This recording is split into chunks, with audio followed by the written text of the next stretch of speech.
Alors, boni masolo ya Minembe sukindeni.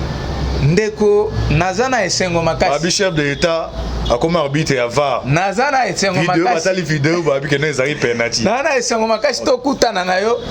Na yebisaki yo ke eloko bato FCC babande ko landele pendana makambo. Ezalaki ko salir chef de l'État. C'était tout pour bato bayina yeba lo bande bato bandi ko loba Félix ateki mboka na yebisaka bato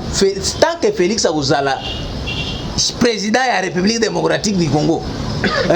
Centimètre na biso ekendaki pa ya banguna tokozwa yango. Tellement que chef de l'État a pris dans ma caisse. Tango ya ata na conseil des ministres. Alobelaki likambo ngote. Atiki kaka ke na est. Parce que yebilwa kitoko makasi. Abengi ba de paeli nyonso ya Nord Kivu. Nyonso ya Sud Kivu. Azalaki na bango. Na ba point o ba sololi, eza na ba point ebele mais compte tenu ata na kolobe nan o ezo concerné kaka Minembwe. Oyebi ke na loi organique mususu o ba ye lelo nde bazo créer ba problème o ba un esprit politique. L'esprit politique te ya ko boma. Eloko azali ba Rubero. Tale eloko nanu Rubero asali. Oyebi ka koseli na ambassadeur ya États-Unis. Donc l'ambassadeur on est pas au camp. Il y a quelqu'un qui n'a pas que ministre de décentralisation ba yeba ki plan banda. Na lobby mais plan na bango échoué parce que le chef de l'État a joué décision. Il y a Bonjour, bonsoir na balandunion so ya la voix céleste. Mbote Nabino, Mbote Bozali, ebele partout dans le monde, Boza Kolanda Biso, par la voix internaute, ou à niveau ya Suisse, dans mon maman, qu'on de chita la main des opprimés, c'est que toko, na France, maman Kabasi Charlotte, na Belgique, maman de Charlotte, Boza na Asie, Océanie, en Afrique, sans oublier en République démocratique du Congo, Ezali, de Konabino, Moïse Maoka Antibald, na émission na biso émission na bolingaka toloba otoloba masolo ya politique et suis moi temps muki okena na mona te moi je te dérange qui on a zone a pour ça décryptage ya actualité politique nazali ngai moko te nazali na mupaya oyo souvent to sala ba analyse on invitaka Ndeko Jeff na tout ça là décryptage ya actualité mais si je to sola awa au but to sola biso na bino lelo ezali ya Mami Chibola ezana audio moko zo tambola atangi ba kombo ya bato ya FC wande ko tinda po na makambo kuna ekosuka boni suite faire de ça mine mwande to ça décryptage na Ndeko Jeff ape sumbote mingi na ndeko caméra umene John Maboke Bende na équipement la voix céleste merci sumingi na Ndeko Alvin Beya mwana mboka Mbote Ndeko Antibal. Ouais, bonne santé. Santé ça pepele. OK, c'est présenté à de Watro pour la première fois. Bon, nga kombo nanga Jeff Mukamba, analyste politique. Na pesi bandeko na biso nyoso balandi ya va Céleste Mbote. OK, merci avant de aborder ba sujet na biso. Na biso l'autre fois que non. Ngai nazali le bien-être universel. C'est vivre pour les autres. Na biso notre dossier l'autre fois makametali ya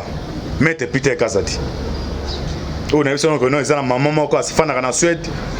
Au Barcelone mbal 26 ans, na 26 ans ba boti 9 enfants. Bazena pa 5 mais ba la tekinyo so 4. Mais le pas moko tikalo la tikala ta bana, ba non so bazana ni va Suède.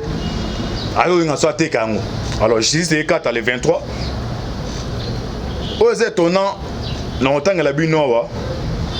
attestation médicale. Il y a moi ya maman wana abela hypertension na mwana e mwana no azama dérangement mental donc sotali na audio senja ma osuma to tshela bino awa j'ai des larmes et on ensenga na Maître Peter Kazadi na bolingwa nzambi mama wana muba mu RC nango ba pesa ke liberté provisoire ka obela mais ndito lo ba aza mboka Suède azotambola il paraît que ba kimisi par le biloka bongo eza donc na portant c'est comme si monsieur tout nanti bala koti makambo de porter nga na mutema. Alors va to continuer à actualité biso to ba d'abord o maman o comprendre. Stockholm land ba komba ngo ya fait donc dans le poto. Les hôpitaux de la région de Stockholm, ils ont kati ya Suède. Attestation médicale au d'abord ya maman wana. Je soussigne à docteur, je soussigne atteste que Kamwa Nyandomba, numéro d'immatriculation 1, souffre de l'hypertension. La diagnose a été constatée au cours de sa dernière grossesse en 2001. Elle visite la clinique régulièrement pour contrôler l'hypertension. Elle devrait se soumettre à ce traitement tout au long de son vivant. Solution Mitra Lembe, on a docteur ou appelle ça attestation pour na maman wana. Nos mamans souffrent à la hypertension. On sait que la papa na sur la démission. Il y a que non, Nzambe air à Kelly Batou. Batinda mutumote. Babot, mais il faut un engagement. Au comporte au kimi, au tekata ça m'a pas on met Nzambe ça de toutes les façons mon bon on te silibre. Vous allez autour ça d'abord ya maman donc verdict que ils allaient 23 antibal aux alawana. Ngai na ndimi ko engagement na tabaluka benga azu engagement na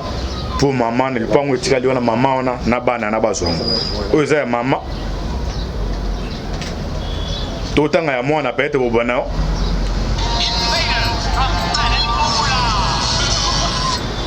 D'autant ya mwana on comprend de mwana za pour ya mutu donc so tali ba image bandeko ba so tali ba image comme selon déontologie la sango ezate mais olela donc c'est quand mettre peut-être dans le temps comme on habite nani mto ça l'obstacle wana donc le pango wana Nzambe alola soki zongi la bana za malamu makasi to continue ndeko Jeff totanga o esko ya mwana bo comprendre que non ils a peut-être bandeko moins va aventure ils a aventure ils a mwana. Attestation médicale concernant Mbouy Isen Kapiamba. Ce garçon reste sous l'observation de l'autorité en charge depuis bien des années et il fait l'objet d'analyses psychiatriques avec les diagnostics suivants. Retardement mental. La famille est originaire du Congo-Kinshasa mais a vécu en Suède plusieurs années. La mère vit seule avec Isen et ses frères et sœurs. La famille n'a pas de contact avec le père Isen et élève de l'école spéciale WIP à Rotebro depuis 2 ans. Avant cela, comme on nous a passé à Suède, il est logé de façon interminante auprès de l'institut en charge de ses besoins. Isen souffre de grandes difficultés de comportement même à part ses problèmes d'autisme, notamment une pauvre faculté verbale avec peu de capacité pour des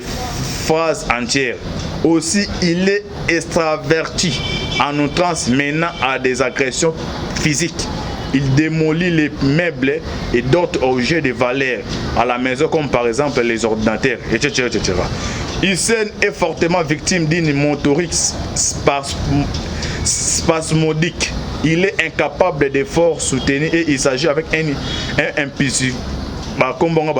avec une impulsivité sans contrôle. Il est sensible quant au changement et il faut qu'on le prépare en toute situation nouvelle. Ainsi, il est devenu objet d'un traitement pédagogique spécial à l'école comme au foyer de loisirs. Même en temps de congé scolaire, il est suivi en permanence. Isen souffre de vomissements 5 à 6 jours jusqu'à 10 fois par jour. Il vomit quand il a avalé, que ce soit liquide ou non. Toute tentative de médication a été plus ou moins sans effet. Isen dort mal et il se réveille fréquemment pendant la nuit. C'est ce moi où c'est ça moi on a alors si on a habité Nzambo là to puyaka donc c'est la bandeko ou baza se ba conseil se ba yo message en tout cas quand ezaka moko yo ata na osenga na pama ida muso Hollanda bo intervenir mais na sengi na beti c'était mingi na mettre pitekas aux avocats ya dossier oyo na ngolo Nzambe à travers ta biloko yo maman wana na neuf enfant na e bazol pona. Alors directement tozongi na sujet na biso awa Mami Chibola asali ba révélation. Ba révélation awa montre na nga tala minute za don senga ndeko Jonas ande constater na caméra tala minute pour ne besa to kinela. Asali ba révélation comme to loba ato ba faire des preuves. To ti la besko audio ya Mami Chibola comme ça to aborder sujet yango na makametela minemu na invité na ngai ndeko Jeff. tolanda awa odo ya Mami Chibola mwana mwasi obeke passer mukuna viola kie bakanga passer mukuna za quitté alors Nzamba la raté alors ça la conversation no manko ya bata FCC o ba komanta ke mbongo ha tala bino sakana bata wana bi o no bango tie ba bango baza ko me ba benga oni baza ko mino citron zo 6 so o etikali ndo ka bazu babwaki bazu babwaki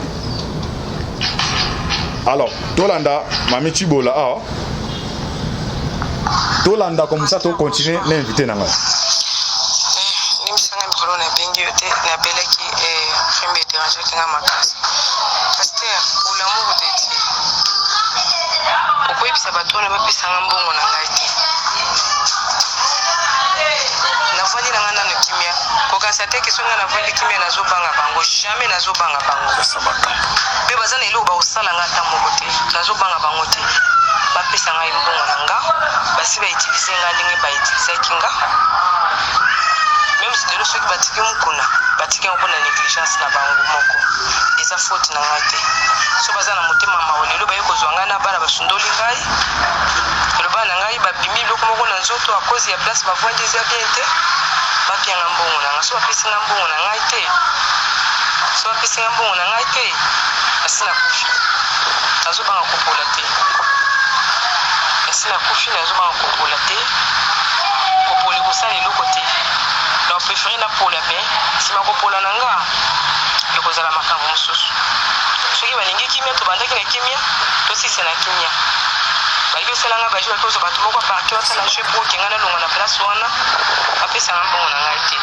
lelo réputation na ngai ebebi partout basambusi ngai papa pour l'amour de Dieu nalingi otanga bakombo na bango nyonso te pour l'amour de Dieu ebisa bango bapesanga mbongo na nga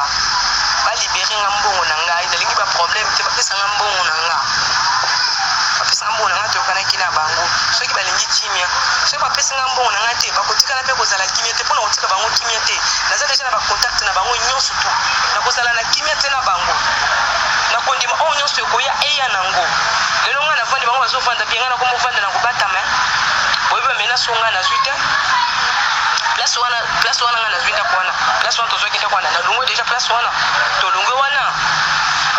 place wana papa oza mosalela nzambe yebisa bango nazoko bazoloba soki bapesi yo $30,000 na dosie wana okotika likambo wana pour l'amour de Dieu bapesanga mbongo na nga bayokelanga mawa baza mpe na bana bayokelanga mawa so bapie mbongo na nga te bapie bango 2 mois 3 mois bakolukaka ngai bakomonaka ngai te me bakozangaka kimia na vi na bango moto mpona kotya bango makelele moko na show moko ya kosakana te mpona mbongo na nga ok bolandi Mami Chibola na bato ya FCC o baswaki ye bautilize ke non ako c'est la passer mukuna makambo awa conversation azosala na bato ya FCC aye bapese mbongo na ye bapomandaki ke non $30,000 soki bapesi ete otanga bakombo na kati wana kombo liboso Shadari mutamemaki epa ya Shadari ezali bukumese oyo adi ya commune ya Baumbu Rossi mutamemaki epa Shadari ya tiki libanda ya koti na kati Shadari apesi liboso c'est $3,000 oyo kosa kati bon sikoyo nzamba lola ba vérité ko bima laisser les Romains se poignarder on est ali bisoté to pesa ngo mais ndeko chef commentaire moké pona makambo etali ya mukuna na Mami Chibola ba vérité ko bima réaction les amis ndeko na yebi ata balandi peuple congolais nyonso o balandi audio bazo comprendre degré na niveau ya méchanceté ya bandeko na biso wana tango tozolanda voix awa bato nyonso bayebi Mami Chibola babandaki kolanda ye na ba radio ata soki batangi kombo te me tango ozoyoka voix wana yo moko ozoyoka teke eza Mami Chibola soki moto oyo azoloba eza ye pourquoi procureur akoki ko se saisir na dossier oyo te pona ko kanga ko interpeller ba kombo oyo mama oyo azotanga awa po azotanga Shadari e yo kandi be eza clair ndeko tango toyebisaka bino te bato ndenge bayeboye baye kaka pona koboma mboka bango batikala koya ata bazalaka ata na bolamu moko te na vi na bango yoka nano degré donc bazobundisa mutu wana po abanda ekoloba vérité nde obandi kobundisa mukuna. Et puis ce qui est plus grave, quand tu attaques un homme de Dieu, tu t'attends à quoi?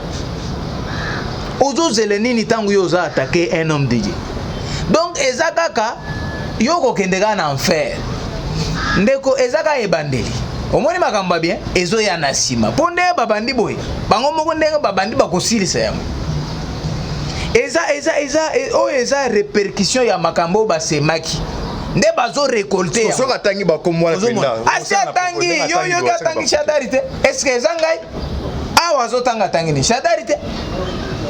ozomona. Et puis ce qui est plus grave yepe abandai ko kanisa ke batwana ndenge ba ibandai ko utiliser yepe abandai ko kanisa ke batwana bazaka motema la tangu yo zomona ka mutu ayo zo ya na idea zo peso mayele ya boyi ya motema mabe ya lukunya ya kindoki ya boyi po yo kende kosalela bakanga musani ya Nzambe basambwisa ye partout ba video etamboli ya lukuta oyebi eloko wana mais ozwi charge wana ya komema eloko ndenge wana. Et puis lelo et puis ce qui m'étonne azo solo le pena mutu on dirait pasteur mutu wana azo benga e pasteur azo benga mutu kuna pasteur, c'est-à-dire il y avait des gens qui se prennent pour des pasteurs mais oyo bandimi ko kitsa musani ya Nzambe na babiloko ya mbongo ndeko na mboko tokende suswa na batu ya boye vraiment ata yo moko na mboko tokenda ngana epika esalimu ka bien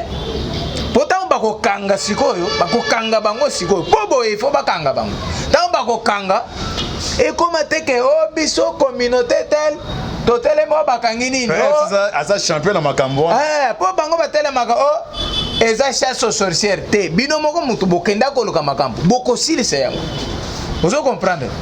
Dieu kana no degré ya révélation ya modèle ya boy. Ça c'est la sorcellerie. Comment koki ko utiliser mutu pona ko nuira muninga asali le côté yo utiliser kaka pour nuire parce que ake ko tanga na je oyo bako tanga te parce que ya banda ko dénoncer mabe oyo soit disant autorité morale na bango asala ya zo dénoncer bino bo lingeli e boule po bokangai mais justice ndenge etikalaka justice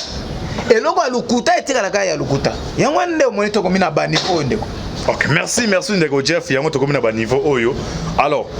boni masolo ya minembe suki ndeni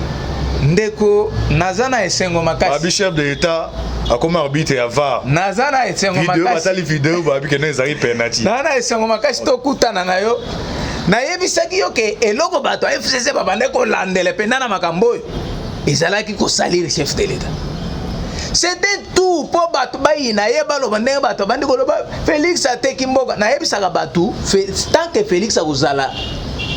président ya République démocratique du Congo centimètre na biso ekendaki pa ya banguna tokozo yango na yebisaki yo eloko ba ko anile yango mendeko tant ezali eloko nyonso ezaka na tana yango tellement que chef de l'état a pris dans makasi tango ya ata na conseil des ministres alobelaki likambo yango te atiki kaka ke na est parce que yebilwa kitoko makasi abengi baeli nyonso ya Nord Kivu nyonso ya Sud Kivu azalaki na bango na bapoint oyo basololi eza na bapoint ebele mais compte tenu ata na kolobe nani oyo ezo concerné kaka Minembwe. Oyebi ke na loi organique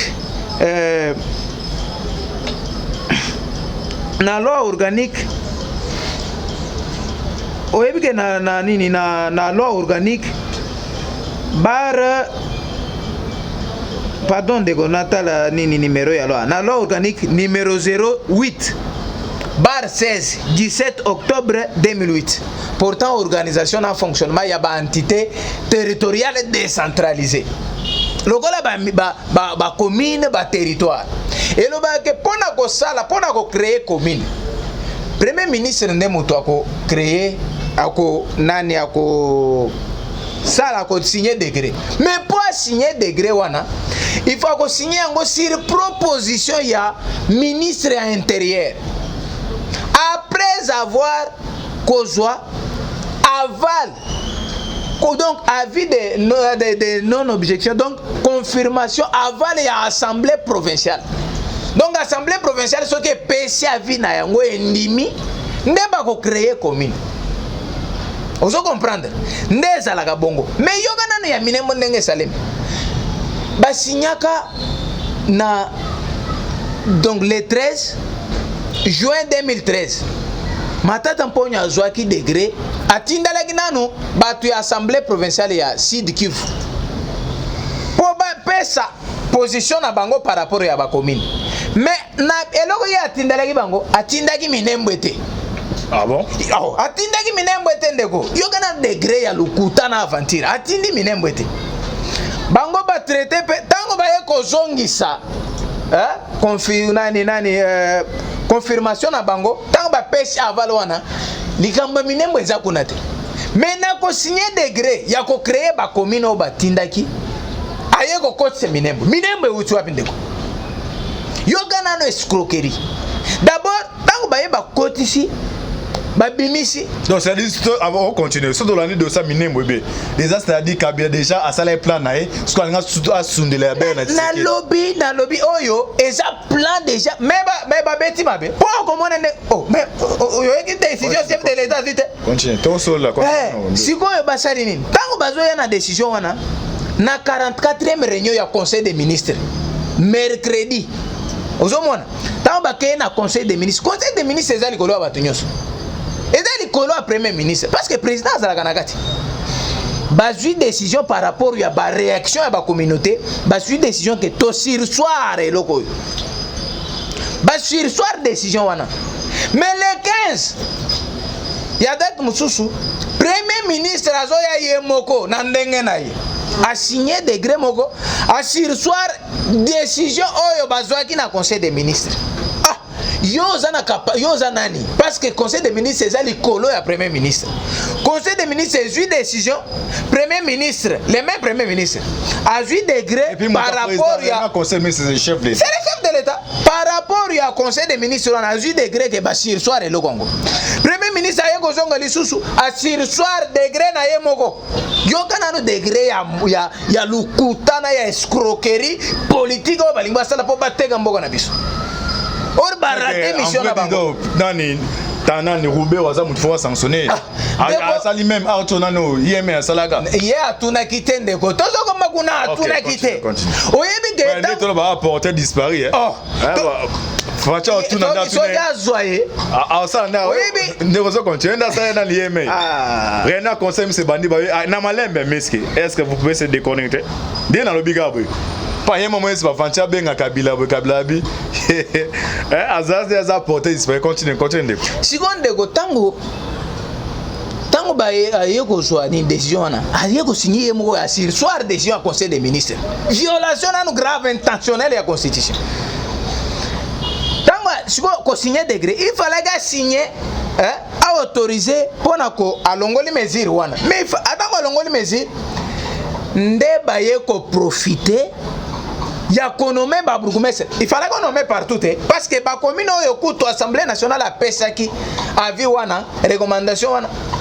et pesaki avis commune ya minembo ezalaki te uzomona mais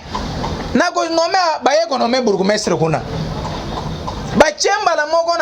na journal officiel tales ko taw ba moni ke chef de l'état ndenga uti na Belgique bango baza ya kokufa déjà koto po ba yimika basali mabe ebele po yebi bato ya RCD Goma neti ba Zaria Sorobero batte donc to ba che tribunal pénal international bato lokola ba Kabila lokola ba Zaria Sorobero ba ko se retrouver donc ata lokola témoin ya ko zalaka kuna ba ko benga ye de toutes les façons po ba uti na afdel ba mususu RCD Goma donc na ata na Jean Pierre Bemba ko benga ye so ko ba bengi lokola criminel te ba ko benga lokola témoin ndeko batinyo na la mère mende o maintenant le batinyo et puis na faut mo mende pédase odomwana batinyo so wana bakobenga bango sikoyo nde bakei po baluka désordre pourtant bakosala désordre tant chef de l'état ye basale lo wa mabe bakosaka eza ba maimai mutu basali po chef de l'état apesi mboka kuna apesi minembo ozomwana mais chef de l'état tellement kaza gaillard grand diplomate akei yo moko moni kaka kokita chef de l'état na yebisaki yo awa kende ko na ko ya awa makambo zo yo ka ke bakoto ko yamba chef de l'état na goma te eza bato ya réseaux sociaux ba congolais ba yebi kendenge eza bo chouchou eza Félix Antoine Tshisekedi Tshilombo chef de l'état yo moko moni plein à craquer bon makamba plein to ko loba sous tepo e wana e komisko yo congolais na chef na ye mais au moni kokita tala nanu kaka basi quand même ba réclamer caméra obi ba réclamer caméra wana wa ozana vidéo ngana tali na télévision na moniteur oh na lebi na tali na moniteur ozomona tala nanu so yo tala nanu ila tele ya soda na biso Kabila oyebika Kabila asali biso ba aventure vele est-ce que balati saka bo soda bo tala soda na biso azo kama soda wana nenga lati donc yo moko zo tata non na so saka no dai tant Félix Tshisekedi azo koma ba yambiye tango aye ko benga ba député ba eli nyonso parce que eloko ayela kuna yambi ba lesa like pona kusolo na ba député wana pona makamba est ozomona tango abengi bango ba sole makamusu tango ba koti na dossier ya Minembwe ayebisi bango mais c'est abandina na lobi c'est inacceptable ya commune on va créer parce que Minembwe eza ya ba congolais et kotikala na ba congolais même après l'arrivée de Jésus-Christ sur la terre a tuni ba député ba lobi mais président biso pe toza surpris parce que biso avis na bindenge batindela ke biso avis ya kopesa ya favorable par rapport à la création ya commune wana avant na biso commune ya Minembwe ezate c'est-à-dire degré wana ya premier ministre ezo violer loi organique numéro 08 bar 16 oya portant création na fonctionnement ya ba entité territoriale décentralisée ezo violer ndenge zana il faut banile yango ba ko anile d'ailleurs chef de l'état ebiso ngo ko répondre dans quelques heures parce que ndenga zo a ordonné ministre a payé instruction na ministre de l'intérieur pour na ko sursoir nanu installation ya bourgmestre donc décision na ba ko sursoir bon ba ko yambi to mo ba image communauté bana mulengi oh ndeko zela na ebiso eloko moko oyebi ke banya mulengi musu baza contre eloko na ah bon oh baza contre bazo comprendre te eza na banya mulengi moko so principe ngo la mukazaka bana mulengi beza ndela mona morphologie bon zela ndeko il faut makam tozolo ba na zo makambo na za na ngona précision ozo comprendre yepe na mona morphologie na eloko la bandeko wana mais na za na précision te so za kuna to za koto ozo comprendre siko banya mulengo bakotaki na 1959 o bakotaki o babanda ko bumba ba sale bango makambo na Rwanda o bayaki bango baza na problème te ozomona baza ba congolais par attribution et non ba congolais d'origine lokola ngana yo parce que yo za na mabele ngana za nango mais bango baza na mabele te et puis soko salaire toko zongi so na mboka na yo na côté ozongaki na Rwanda parce que ndenge baza wana banyamulengo kutu baza ezaka banya Rwanda ozomona baza ba congolais mais d'origine rwandaise biso to dimi to vanda na bango mais eza na ba mususu o ba ye lelo nde bazo créer ba problème o ba esprit politique l'esprit politique te yakoboma eloko asali banane ba Rubero tala eleko nanu Rubero asali oyebi ka koseli na ambassadeur ya États-Unis donc na ambassadeur wana yepe azokamba ya kendaki na pesa ke ministre de décentralisation ba yebaki plan banda na lobby mais plan na bango échoué parce que le chef de l'État a pris décision il y a coordonné annulation pure et simple il y a degré wana et puis bas sur soir après si instruction à ministre de l'Intérieur à sur soir décision donc pour mettre on a ko salate tala na nde mutu ndenga sali tala Robert ndenga sali Rubero ezandeni asa mutu akokanga ça c'est une violation intentionnelle oyo yeme saki do asali makambo sans conseil ministre ba ya kasi atuna ki tunda ya kasende il fallait que tunda ya kasende sor na ya zawa Azaria sur Robert aye nano na ba ministre mtu bazaki surpris bango ba yeba ki makambo Minembwe donc ya talika ka ndenge ba o bakenda a profiter à côté wana et puis minute bakenda ko installer pourquoi ça la on a kati rapidité on ezani ba moni ni za ko pona ko créer problème na population ko sala ya wana ko sala rébellion kuna tant de population au sein des ordres basa les rébellions ba kosaka ba mai so ya kotumba so ya nani nde problème yango mais ce que service c'est renseignement et sécurité parce que le courant biloko on te ba empêcher ngo ndeko service de renseignement intérêt ça na IDPS omoni eloko neti installation ya commune eloko neti installation ya commune eloko ya sali donc kaka ye peut-être na ye mais na ende bato ba yebaki chef de l'état yebite imaginez décision ya lolengo wana eloko ezo créer kanda ya bakongole ya ndenge wana yoke ekosala ngo chef de l'état yebite siko ndenge banile bo epe oyebiki te ke Frank Diongo akoporter plainte kala mingi te akoporter plainte et quoi aboutir oh papa écoute ya ata so ba porter plainte te procureur yemo ko saisir des dossiers pas ça comprendre ba violer constitution intentionnellement azamu kangami ndenga Robert azowana azamu kangami nazo ebiso na ndenga solo et puis des abo nazo yebise Robert il faut tirer attention ezambala liboso Robert en tout cas attention ezambala bo soko mekika lisusu ngamo na okenda na cour de cassation ozoma mekaka lisusu ko sakana na biso ndeko sali loko boye ngama ona okenda na cour de cassation et puis soko tirer attention na ko risquer na kotisa pétition pombala moko balongolo kaka na gouvernement mbala moko balongo na gouvernement mobimba na pobo sakani na biso o ezani. OK, merci ndeko Jeff to comprendre kanda nayo tu comprends quand on a tous annonce le deuxième jour pas tout limbo la maso le baiser mais tenza mukie njama pambola bino to comme na suka to ça décryptage makametali ya mamichi bola na makametali minembwe na invita kindeko Jeff bo s'abonner na kata chaîne bo partager vidéo merci mingi na caméra humaine John Maboke Bende c'était votre humble serviteur Moi Oyo déjà nazongeli masolo Jean Pambola Bino, affaire à suivre. Ciao.